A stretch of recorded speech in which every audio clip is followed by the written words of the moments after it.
Welcome on in, everybody, to another crossover edition of the Locked On Eagles and Locked On Buccaneers podcast. I am your co-host of the Locked On Eagles podcast, Gino Camilleri, joined by co-host of the Locked On Bucs and Locked On Washington football team, David Harrison. David, how is it going? I'm doing good, Gino. I appreciate you throwing in that other show there. Yeah, we're going to talk again 3 times total this season. That's what makes this kind of thing fun. So I'm going to get a lot of crossover exposure with the Eagles fans. So hopefully you guys aren't too critical of me. I'm doing the best I can over here, but looking forward to what I think is going to be a better matchup than a lot of Buccaneers fans think, Gino. I think this is going to be a better game than a lot of Bucs fans are expecting. I totally agree, and you could find out what we think here on the Locked On Podcast Network because you're making the Locked On Eagles and Locked On Bucs podcast your first listen of each and every day. And David, to bounce off of what you said, I have had this sentiment in my head, and Lou has agreed with me since the beginning of the season and even prior to that, that there were discussions that the Eagles could be in contention for a top 5 draft pick, their own, right? Because they have 2 more potentially, one with the Dolphins that should be a top 5 pick, but that people thought the Eagles would be in this bottom tier of the NFL. And I kept saying to people, they only got deeper at offensive line. They only got deeper at defensive line. They shored up the secondary a touch better than it was last year. In a new system, you're going to catch teams off guard. And I really think on a short week, I don't know what Tampa's going to think, what they're going to try to defend, because the Eagles have come out and had a roller coaster of different game plans. So you don't know what you're going to get with this Eagles offense. And I by the look on your face, it seems like you're expecting that same type of result. Yeah, absolutely. I mean, I've had fun watching the Eagles. I've been watching them here and there over the season, then obviously getting ready for this week's game. I almost said weekend. Obviously I kind of get a little bit more kind of binge some Eagles football, and I've enjoyed it because, I mean, I've seen them air the ball out. I've seen them go super conservative, and I'm obviously going to ask you a little bit about more of some of what I've seen as well. But yeah, I mean, it's one of those things where you're kind of truly seeing a coaching staff, I think, that on some levels, it kind of looks like they're trying to figure out where their strength is, what their identity is going to be. But also on another level, it's, well, who's our opponent and how can we best attack them? I know everybody says that, but to a certain extent, a lot of coaching staffs, like they say, well, yeah, it depends on the opponent, but really they kind of come out with the same schemes every single weekend, where this one really kind of looks like they're catering their scheme to what the opponent does. And while a lot of people are going to give credit to the coordinators and the head coach for that, that also speaks to your pro scouts, because that's kind of what your pro scouts are doing in the background, is they're getting ready for future opponents while your main staff is getting ready for this week's opponent. So that kind of speaks to the confidence they have in them as well, a multi-tiered attack going on there in Philadelphia. And I'll be honest with you, I had the Philadelphia Eagles in our preseason lead up. I had the Eagles at the bottom of the NFC East, but that is not looking like the case. They're definitely looking like a team that can compete. And then for the Tampa Bay Buccaneers, it's been a story of injuries upon injuries upon injuries. You know, every single week, all 5 weeks, the Tampa Bay Buccaneers have lost a starter to injuries. The latest is Lavonte David, who's obviously going to be out for this week's game with that high ankle sprain. Rob Gronkowski also out. Antoine Winfield Jr., their stud sophomore safety, he's going to be out. Ryan Jensen, their starting center, is questionable. I mean, I kind of said this when the Rams and Bucs played to Sosa Kremenjas, the host of Locked On Rams. Like, this is like the perfect week for the Rams to face the Buccaneers.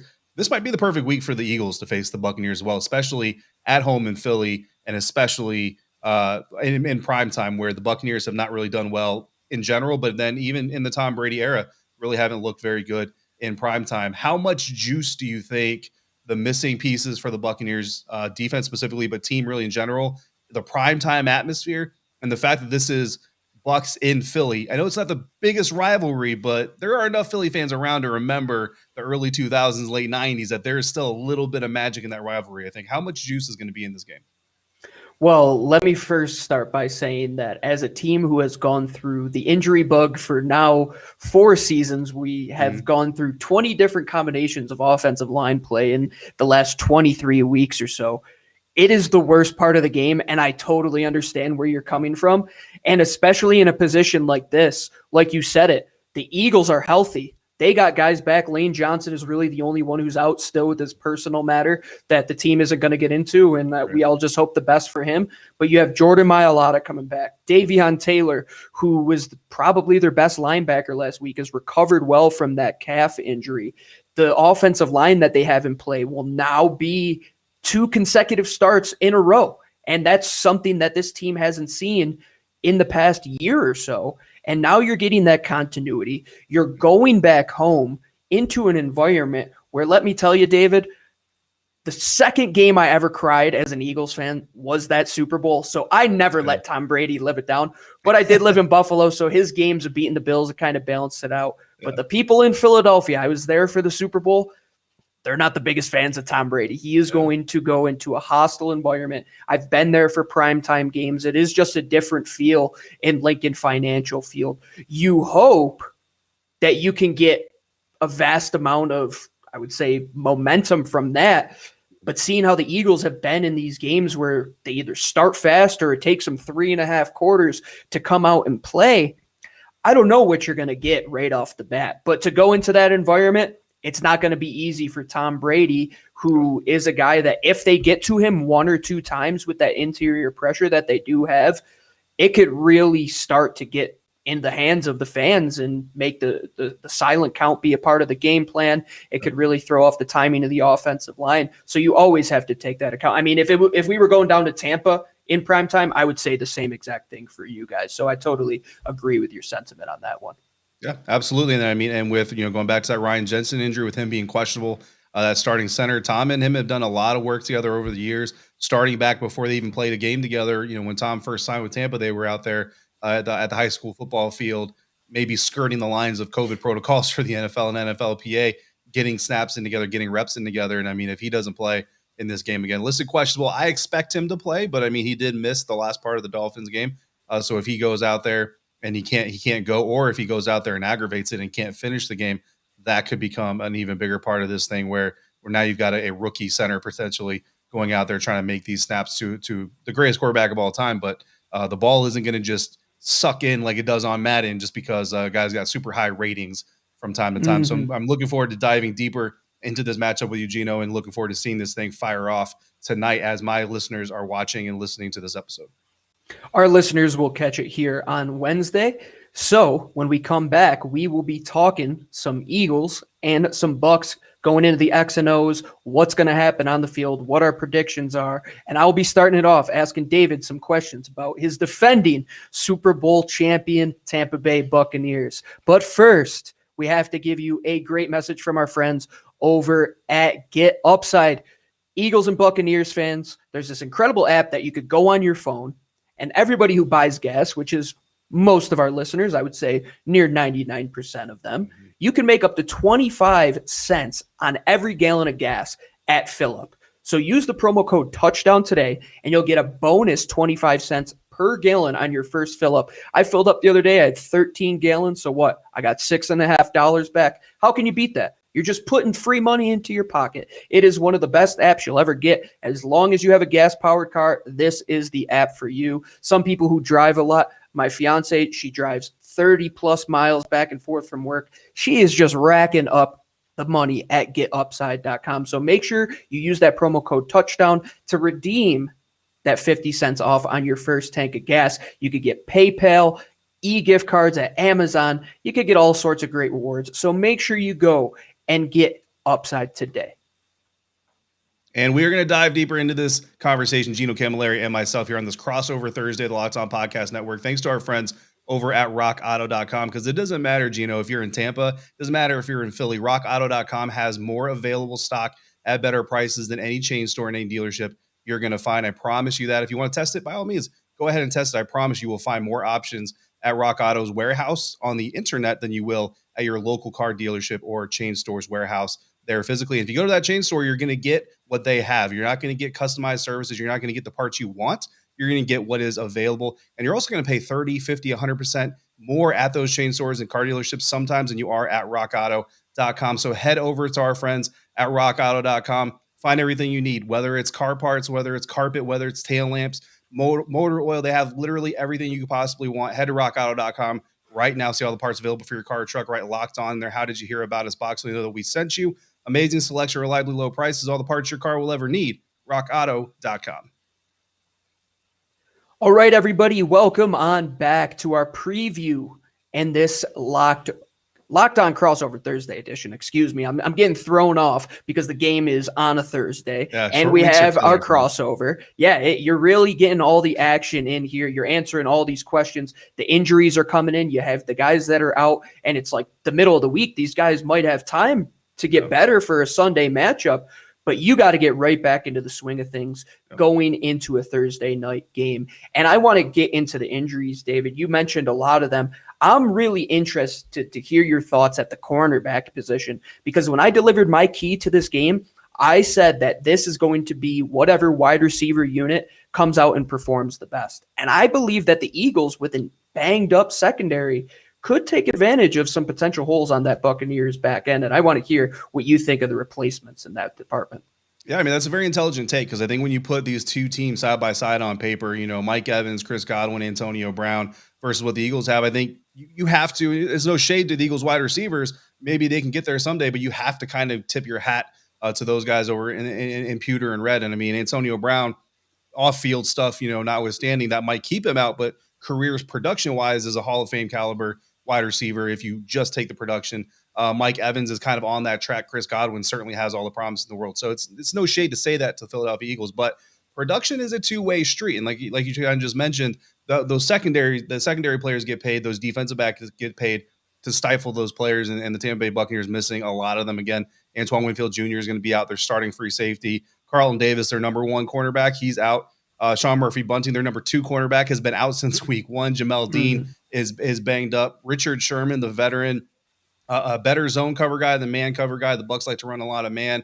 He looked better in week two, that he had a full week of practice. That helped certainly than he did against the Los Angeles Rams in week one with the Buccaneers. But this week, I don't know how much of a step we're going to take. I think he's still getting a little bit of his NFL legs. He's still getting back into football shape, and he's having to learn the system, and he's having to learn these new teammates. So I'm a little bit concerned on what we're going to see from Richard Sherman. Saw him playing in trail a little bit too far trailed, right? I mean, trail technique is something that they do in the NFL, but not that far, Richard. Not that. We need to see number 5. Yeah, not social distancing. You got to be right on the hip, right in phase with him. Yep. Yeah, I love that. I love that saying. So want to see a little bit more of that, and what that's going to take is a little bit of anticipation, a little bit of expectation of what to see, and what that's going to do, obviously, is open up the short passing game, which I think Jalen Hurts and the Eagles offense will take care of or take advantage of if the Bucs want to give it to them. And then what's going to happen? We all know it doesn't matter how experienced you are as a cornerback, you're going to start creeping, you're going to start biting, and that's when the double move comes or the over comes, and that's when you get hit for a big play. So, yeah, those Eagles wide receivers could be in for a really big day if the pass rush doesn't get home. That's going to be the key for the Buccaneers defense. If that offensive line and the Giants, the Eagles, in their play calling and schemes and the way they form everything can keep that pass rush at bay, then yeah, I think these wide receivers could absolutely have a really good day. So let's stick on that topic of the defensive line. We know that Tampa has a fantastic front with guys like Vita Vea, who's just having an incredible season for a guy who's basically playing zero technique for the most of his game. And it's incredible to see him. You have Jason Pierre-Paul, who Eagles have seen for a long time here in the NFC East. The Eagles' offensive line played pretty well last week. They weren't giving up too many pressures, but the one area they did have trouble was Jordan Mailata moving from left tackle to right tackle, because Andre Dillard has kind of solidified that he's serviceable enough to play that position. Yeah. Do you think that the edge pressure from the Buccaneers, especially the speed on the outside, is the big area that you want to target? Or do you think that interior pressure, which we know Tom Brady doesn't like too much, do you think that's what you should go after to try to get Jalen Hurts from stepping up in the pocket, which he's kind of seemed better in the last couple weeks? Yeah, what I expect is a lot of collapsing down in the middle. I think, Vita Vea, like you said, playing that zero tech, obviously he's an earth mover by himself, but I think what you're going to see is a lot of Ndamukong Suh and William Golson kind of crashing down inside to try to open things up for Shaq Barrett, JPP, if he can play, which we do expect him to play, but his status is a little bit in question right now. And then if both those guys can go, I think you're also going to see Joe Tryon on the field more in that 3 outside linebacker set. Devin or Lavonte David being injured kind of opens the door a little bit for them to do more of that. Kevin Minter is a serviceable off-ball linebacker, but he's nowhere near as versatile as Lavonte David is. So the longer you let those linebackers sit back there in coverage, the more dangerous it's going to get. And if Jalen Hurts gets free, Kevin Minter does not have the closing ability and speed that a guy like Lavonte David does, and Devin White can't be everywhere. So I think you're gonna see the Buccaneers try to penetrate the middle very early, force Jalen Hurts to pick a side, pick left, pick right, wherever you want to go, and hopefully meet Jason Pierre-Paul, Shaq Barrett, or Joe Tryon Shoyinka, the rookie out of Washington. coming in at you. Hit him with enough speed that he can't make the decision to get out of there, and hopefully get him throwing off his back foot, throwing off balance, throwing off platform, to which maybe a Richard Sherman or one of these other DBs can get an opportunistic takeaway. But that's kind of what I expect is heavy concentration, collapsing the center into Jalen Hurts' face, make him pick a side, and then have one of those fast guys waiting for him when he commits to the left or the right. Yeah, we all know quarterbacks hate that interior pressure, and I bet Jalen Hurts isn't looking forward to facing nearly a half a ton of man on the inside there for Tampa. One more question on the defense before we go to the offense. On a scale of 1 to 10, prior to the Antoine Winfield and Lavonte David injuries, was your scale of confidence in covering the Eagles' tight ends? And then I want you to scale that on 1 to 10 with those injuries. Before, I would say 7, just because, I mean, they're really good guys. You know what I mean? You can't take away that talent. You know what I mean? So some of that is talent that the Eagles possess, and then some of that is, a little bit of being stifled by those players. Without Lavonte David, especially, and without Antoine Winfield Jr., I mean, I'm glad you brought him up. A lot of people kind of forget that he was really instrumental. He's one of my favorite safeties in the draft. I have to bring him up every time absolutely, possible. for good reason. And he was very instrumental in the Super Bowl in helping contain Travis Kelce. A lot of people kind of forget that a little bit. I'm kind of at a 5 now, but at the same time, my understanding, right, is that we're not expecting Dallas Goedert, right, in this game. So Zach Ertz still is that up in the air? If he does pass 2, if he has 2 negative COVID tests within the next 24 hours, he will be able to suit up. Okay. So if not, it will be Dallas. Yeah. If we have Dallas, I'm thinking I'm at a 5. Okay. Maybe closer to a 4, you know what I mean? Because those two guys together, that's a lethal combination. If it's just Zach, and I don't want to say just Zach in that way, I'm a huge fan of Zach Ertz, and I'm a huge fan, by the way, of that bet that went down about whether or not he was going to get traded. That's gold right there. If it's just Zach Ertz, right, since we're on YouTube, I can do the air quotes. I'm probably more at a 6. It's definitely not as good, but I think that there's enough versatility, enough talent, and enough creativity really is what it boils down to in Todd Bowles, that they have a plan right now if Dallas Goedert's on the field. They have a plan if Zach Ertz isn't on the field. Obviously, if Dallas isn't on the field, then that simplifies things for the Buccaneers defense, so it kind of raises it up a little bit. But I still expect these Eagles tight ends, whether it's one or both of them, to play a big factor. And again, you try to shrink that defense inside, because if they can take advantage of Kevin Minter and Lavonte David not being there, or Mike Edwards in that free safety position, that forces Todd to bring help over there. It either backs off the pass rush or it shrinks down the secondary. And either way, you're looking good for the Eagles if that happens.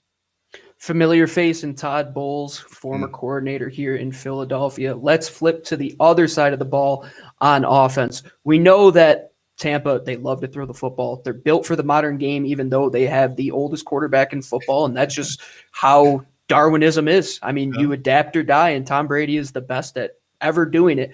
I want to ask about the run game, because the Eagles have been absolutely putrid in that area. They're ranked, I think, 30th currently, and they've been very susceptible to getting players out on the edge where they can leak out and just go past our linebackers who aren't the most athletic. What has been the formula for this Tampa Bay run game? Is it more inside zone, inside power, or are they trying to stretch you out and make things open up and try and get the running backs involved in the pass game as well? Really a little bit of both, definitely in the pass game. But what you're going to see early on is you're going to see a little bit of prodding, right? You're going to see a little bit of perimeter testing is what I like to call it. So they're going to run inside a little bit. They're going to run in the tackles. They're going to run outside the tackles. They're going to stretch you out wide. You might see an end around here or there. You might see a jet sweep, and then you're definitely going to see the running backs get wide. And then whatever is working is kind of what they'll do. Again, one of those classic coach phrases, ride the hot hand. Watching this Eagles defense, honestly, this feels like a game that Ronald Jones could actually have a big impact in, but Ronald Jones really hasn't been getting a lot of burn in Tampa lately. Leonard Fournette has been the guy that the Buccaneers are running, and I wasn't the biggest Leonard Fournette fan when he joined the Buccaneers. I've become a much bigger fan this regular season, what we're seeing from Leonard Fournette. He's proving to be a little shiftier. I mean, he completely ducked and ghosted a couple of defenders for Miami last weekend, which I don't think I've ever seen him make a more agile play than those couple of plays there against Miami. And his receiving ability is getting better. Coach Arians has always said that his receiving ability is fine. It's more the thinking process, the bringing in the ball before you try to make a move. And he's kind of putting the cart before the horse there. It looks like Leonard Fournette is kind of putting those things together. And Giovanni Bernard has had a more impactful role here lately as well. So I would, if it were me, I would kind of look at it and say Ronald Jones is kind of the guy, but I think they're going to start with Leonard Fournette. Averaged more than 5 yards carrying last week against the Miami Dolphins. He's got a really good yards per carry average here so far this season. So if he can continue to do that and take advantage of some of those things, he's versatile enough, it looks like now, which is to my surprise, to be quite honest with you, that he's going to be able to take advantage of all those things. I would look for more off tackle stuff just because people are going to try to bring pressure up the middle to Tom Brady. And a good way to mitigate that is to force your defense to play the entire box instead of being able to shrink down. So if they can get Leonard Fournette on the edge or over tackle, then I think that's going to be in the Buccaneers' best interest. So I would look there first. Absolutely. And one more question, and then I'll end with an X Factor question for you. The tight end position, we know Rob Gronkowski is not a go. And I just want to let you know this. My fiance grew up 6 houses away from Rob Gronkowski. Nice. And her stepmom taught Rob Gronkowski. What a small world out of all the places really to is. live. Yeah. So getting back to that, Cameron Brate, OJ Howard, how effective were they last week when Rob Gronkowski was out? And are you expecting them to, if they had a good performance last week, step up again, or just letting for a letdown possibly? I'll say they were effective enough. We saw more OJ Howard than we have in a long time, and that was good to see. There's been some questions about is he like in the doghouse, or is he truly just kind of still getting over the Achilles injury that cost him most of last season? I think we saw him get a little bit more involved, and that's going to be a confidence builder. And I think this weekend we could see Tom Brady try to get him more involved and Cam Brate more involved. But really, at the end of the day, it's classic Tom Brady football, and Eagles fans are familiar with it. You're familiar with it. He's going to take what the defense gives you. So if the defense wants to commit to those wide receivers and leave those tight ends open, they're going to have the opportunities. I would say that there's a 6 out of 10 chance that they become a huge part of the action if the Eagles defense really kind of opens up those positions, those availabilities. The connection between Tom and Cam and Tom and OJ is certainly not what it is between him and Gronk, and that's to be expected, but almost to a deeper level than you really kind of expect. We saw that in New England. There were a lot of times they weren't on the same page, and even some of the passes where Cam Brate's expecting the ball, Tom Brady puts it somewhere else. That just kind of shows a little bit of that newness. Now they've been doing it for a couple of weeks, so I think it'll be more improved. But I was still, if I were the Eagles, I would rather take my chances with getting worked by Cam Brate and OJ Howard than maybe letting Chris Godwin or Antonio Brown get loose. That's as good as you could say. I'm kind of worried now that you said that, because Tom Brady is going to take what they give you. And those guys, I mean, they're big-bodied guys. We do have a little bit of tackling issue in the secondary with those linebackers. You just made me a lot more worried, about that tight end position than I was prior to the show. Last question here, David, before you ask me some questions on the other side of the break. X Factor. Biggest X factor for Tampa Bay, one guy we should be looking out for in Philly. Yep. And then on the other side, one guy you're worried about in Philadelphia that could absolutely wreak havoc on this game plan. Yeah, so from the Bucs side, it's Leonard Fournette. I mean, Leonard Fournette, I think a lot of people are aware that he's been doing better and that the Buccaneers have been leaning on him more as the season goes on. But I don't think from a national aspect, people really kind of understand and have seen kind of the growth in season that's been happening from Leonard Fournette. Last weekend, again, he had over 5 yards per carry, but he still only got 12 touches, 12 carries anyway. And so he didn't hit that 100-yard mark. I'm looking for them to really kind of use Leonard Fournette this week. Tom Brady's thumb is injured. I don't have any doubts that he's going to play, but I think that if the Buccaneers can take advantage of that Eagles run defense, and they are susceptible a little bit, that you can see Leonard Fournette get a lot of touches. And that's where you're going to see Ronald Jones get some more touches, because they're not just going to want to gas Leonard, and you're going to see a little bit of Giovanni Bernard. So I think a 3-headed running back attack is really what you could see this week, Thursday night in Philadelphia. But Leonard Fournette is going to be the main guy. And I'm looking to see if he can hit that 100-yard mark here against Philadelphia Eagles run defense, because that on a national stage, primetime football, people would then start turning and talking about the resurgence and the return of Leonard Fournette from what they expected when he entered the NFL with the Jacksonville Jaguars. On the other side of the ball, my biggest concern, I want to say Darius Slay. I'm a huge Darius Slay fan. Devontae Smith, Heisman Trophy winner, Alabama pedigree. Those are all great things. But I've got some friends that are Eagles fans, and they've been warning me about this guy. So I'm going to ask you a lot about him in our next segment as well. And that's Quez Watkins. I want to know just how, and I don't even know if I'm saying that right. That's how little I actually really know about this guy. Quez Watkins. Yep. But Jalen Reagor, most of my Eagles fans that I talk to say, they should have traded him already. I'm a big Miles Sanders guy, but I know the Eagles really aren't using him all that much. I'm also a Kenneth Gainwell guy, but the one guy that's kind of intriguing that it looks like the Eagles are really trying to get involved is Watkins. So I'm looking for him. And again, a depleted secondary. And he's kind of like one of those things where, depending on the formation, you get him in that right formation, you get him against like a Jordan Whitehead. Their strong safety really isn't that strong in coverage. Mike Edwards, who is better in coverage, But again, he's a backup for a reason. It could be something interesting in Quez Watkins there. I'm looking forward to seeing him on that side of the matchup because, as much as it frustrates Buccaneers fans sometimes, I'm a football fan, so I love seeing good football. So if Quez Watkins goes out there and does some good work, I'm still going to appreciate it.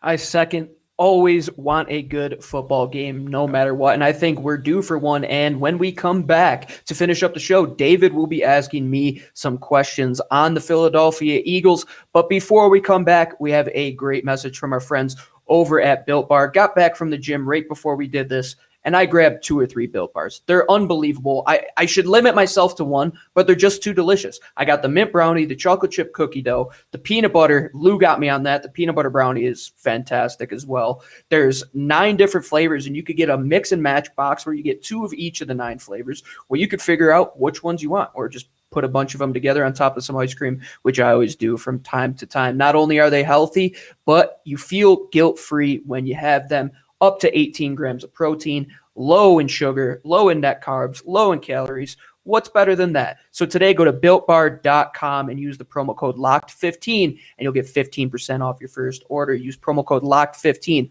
over at Built Bar.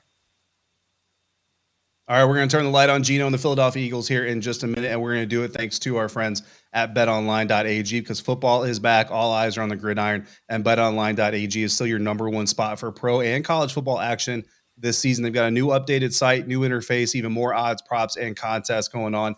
BetOnline.ag continues to be your number one source for everything football. So head over there right now and sign up if you haven't already. Make your first deposit. And when you do, use the promo code Locked On. You'll get a 50% deposit bonus. You deposit $100, use that promo code. You'll have $150 to play with over at betonline.ag. Whether you're looking for football, basketball, boxing, your favorite Vegas casino games, don't miss all the amazing offers coming for the 2021 season. BetOnline is still the fastest and easiest way to bet on all your favorite sports. BetOnline, where the game starts. Segment 3 here at this Locked On crossover special, Locked On Eagles, Locked On Bucs, talking about this week's Thursday night matchup. I keep wanting to say weekend. Thank you, Eagles fans, Bucs fans, football fans, for making these 2 shows your first listen in the Locked On Podcast Network, your first listen every single day, 5 days a week, and even sometimes 6, 7. We've got special bonus videos dropping. We've got you covered from everything you want on your favorite football teams, and the network's even got hockey, baseball, basketball, college. I mean, we got everything, guys. Just locked on whatever you want, and you're probably going to find something that you're interested in. And Gino, listen, we wrapped up that previous segment talking about something I'm interested in. I was actually going to wait till the end of my segment here to talk about that, but let's pick it right back up. Quez Watkins, man. Again, I'm going to be fully honest. I'm not like a Quez Watkins expert. I wasn't, fully into him in the beginning of the season. It's kind of a name that's come up since I started getting ready for this matchup. You got a little excited when I brought him up. Let's talk about Watkins. Let Bucs fans know what they're in for with the number 3 wide receiver, because we always talk about the number 3 guy first, right? The ascension of Quez Watkins is something that I don't think many Eagles fans expected to be this fast. He wasn't the first. He wasn't the second. He was the 3rd receiver drafted in that class for the Eagles. Jalen Reagor in round 1, John Hightower in round 5, Quez Watkins in round 6. Quez Watkins ran the fastest 40 time at the NFL Combine. But not only that, he has the most yards receiving in Southern Miss history. And you know who he beat out? Former Eagles wide receiver Todd Pinkston. The 6 degrees of separation on this kid are unbelievable. Lou loved Quez Watkins coming out of that draft, and when we got him, he was ecstatic. And the reason is he is a player that is so fast, yet his route running is so precise already.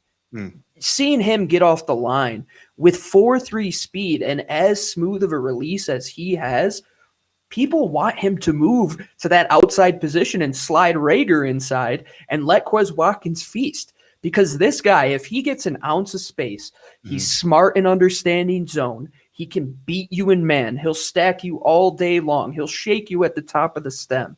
And he is just continuing to have explosive play after explosive play after explosive play, not just in one fashion. He's doing it on bubble screens that he's taken 20, 30 yards. He's going on deep crossers where he had a great catch last week, which kept the Eagles in that game, and they came back on Carolina. And you're welcome for having a win against your in-division opponent there. Absolutely. And we'll hopefully have another good game this week. And Quez Watkins, he has feasted in being in that third wide receiver role.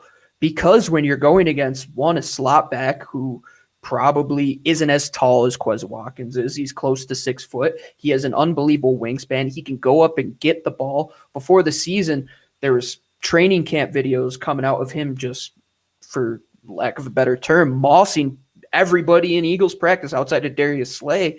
And his ascension is something that this Eagles team needed, because coming out of that class when they had Jalen Reagor, John Hightower, Quez Watkins, we said we need 2 of these guys to work out at least for things to be going okay.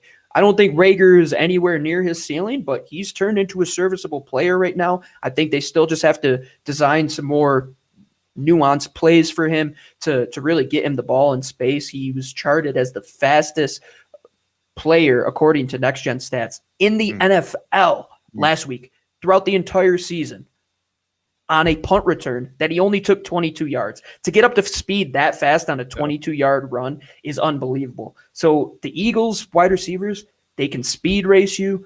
They're good at running routes, especially Devontae Smith. And then Quez Watkins, when you're game planning for in the pass, Miles Sanders, Zach Ertz, potentially having Dallas Goedert back, Kenny Gainwell, who has ascended as well in the pass game. Then you're like, oh man, Quez Watkins, forgot about this guy, and he might not get you in the beginning, but he'll work you all game. He works his release in the run game. He blocks well. I know I'm going on about this kid, but he truly is a 6th-round pick that has fascinated me since he has come onto the scene in the NFL. Yeah, and that's great. That's exactly why I wanted to ask you about him, is get all that information out there. And look, if you're a Bucs fan looking at this matchup, and I said in the beginning of the episode, like, maybe Bucs fans weren't going to get the game, maybe expect. I don't want to make it sound like Buccaneers, Bucs Nation as we like to call them, is going out there saying they're just going to smoke the Philadelphia. Like, you don't even have to watch it if you don't want to. Just catch the highlights later. Nothing like that. Nothing crazy like that. But a lot of Buccaneers fans definitely have had this game circled as a win. And Evan Klosky from WTSP 10 Tampa Bay actually did an episode with my co-host James Jarko the other day, and he actually mentioned he's got a little bit of trepidation about this matchup and just how close it might actually be. He thinks it's going to be a little bit closer than I am, but we're getting to our score predictions here in just a little bit. But I do think it's going to be a competitive matchup. You mentioned that win against Carolina Panthers, and I'm glad you did, because I actually want to bring that up. That's a game, I feel like, watching it, that neither offense, obviously the Eagles team is the one that won, so they're the happiest, but neither offense came off that field able to say we should have won this game. That was all on defense and a little bit even on special teams. I mean, and you just look at the Eagles side of the ball, turnovers, the safety that happens there. I mean, there are plays in that game that this Eagles offense they owe that defense and even the special teams a little bit, like a steak dinner for pulling that win out for them. I kept waiting for the Eagles offense to kind of open up a little bit more and for Jalen Hurts to start going down the field a little bit more, and it didn't really seem to happen. Now, again, I mentioned to you, I've watched more Eagles games than just that one, so I have seen them do that.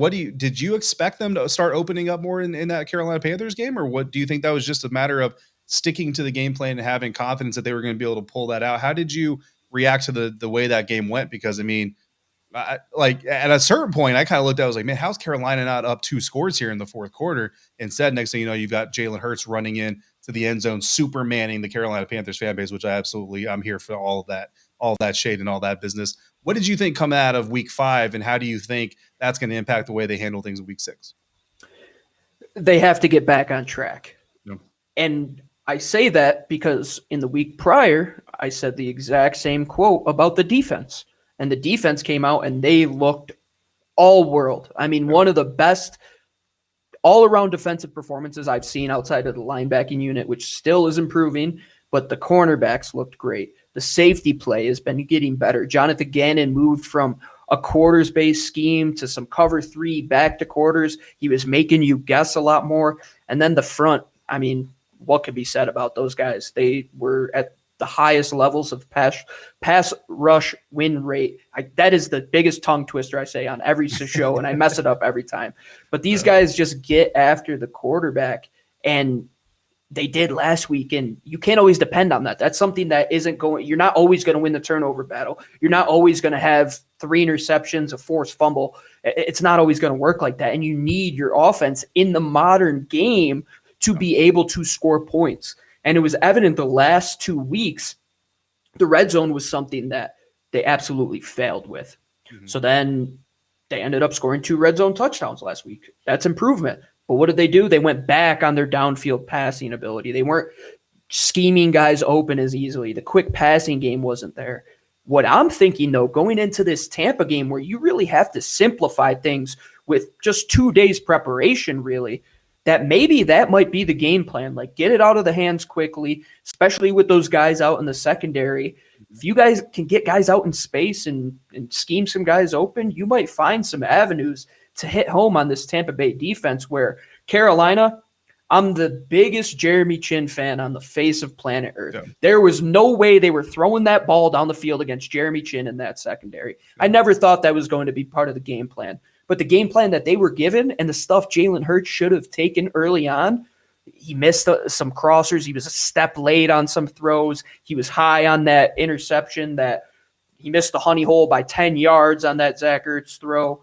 He just has to get back to basics. I think it's just getting back to fundamentals because you've seen them score 30 points twice in the season, something they didn't do all year last year. Yep. They could get back on track. I'm confident. The offensive line, it's going to be the second consecutive game for them. You got your playmakers there.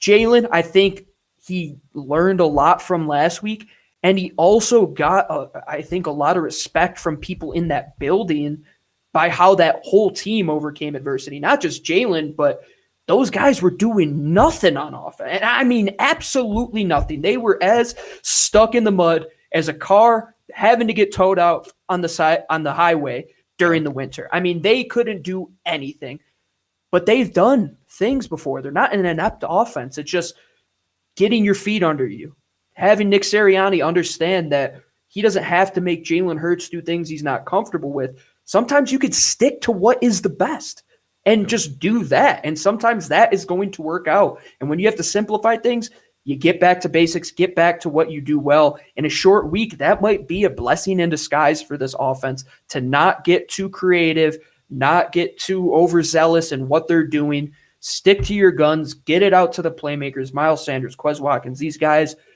and then let the air plays come. They did last week against Carolina. You were checking it down.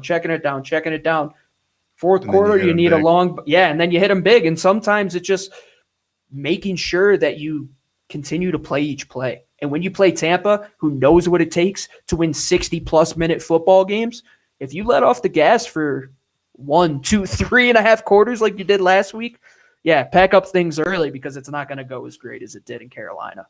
Yeah, I think bottom line, I think we're both in agreement, Gino, that this game should be a very competitive one, should be a very good one for Thursday Night Football. We don't always see good football on Thursday nights, but I think this one is going to be a good one. And the Eagles definitely have some things that they can try to leverage against a very banged up and wounded Buccaneers defense to keep them in this thing. It's been a lot of feast or famine, I think, for both sides of the ball. I mean, Philly has given up 40 plus in 2 games, but also held opponents to 21 or less in 3 of them. So, I mean, there's kind of no middle ground here. But let's get to predictions. You know, home team first. I'll give you that advantage. How do you think this one's going to go down? Who do you got winning?